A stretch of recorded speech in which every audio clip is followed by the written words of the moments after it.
जमियत उलमा इस्लाम बाडर पारां सीरत नबी सल्लल्लाहु अलैहि वसल्लम ख़तब नबूअत कॉन्फ्रेंस हैदर चौक गोदड़ा गली में मुनक़द कई वई। कॉन्फ्रेंस में मुल्क के मशहूर आलमन सगोर नात ख़्वाननि ने शिरकत कई। कॉन्फ्रेंस की शुरुआत कारी बदरुद्दीन चांडियो कलाम पाक सां कई।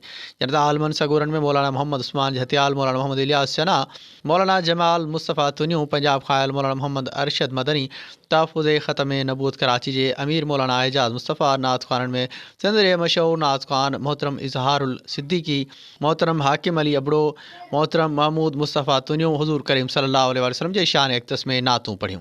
जनता आलमन सगरन हुज़ूर करीम सल्लल्लाहु अलैहि वसल्लम जो शान बयान कंदे फरमायो त हज़ूर अकरम सल्लल्लाहु अलैहि वसल्लम ॿिन्ही जान लाइ रहमत बणाए मोकिलियो वियो आहे। हुज़ूर अकरम सल्लल्लाहु अलैहि वसल्लम आख़िरी नबी आख़िरी रसूल आहे, उन खां पोइ को बि नबी न ईंदो।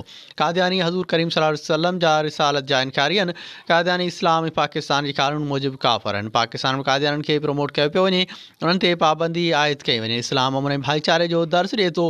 असांखे हज़ूर करीम सल्लल्लाहु अलैहि वसल्लम जे नक्शे क़दम ते हलंदे ज़िंदगी गुज़ारणु घुरिजे, उन में असुल कामयाबी आहे। कॉन्फ्रेंस जमियत उलमा इस्लाम जे कारकुननि समेत शाइरनि हज़ारनि जी तादाद में शिरकत कई। आख़िर में इस्लाम ऐं पाकिस्तान जी सलामती लाइ दुआ पिणु। वधीक ख़बरुनि ऐं अपडेट्स लाइ ॾिसंदा रहो सिंध न्यूज़ वेब टीवी।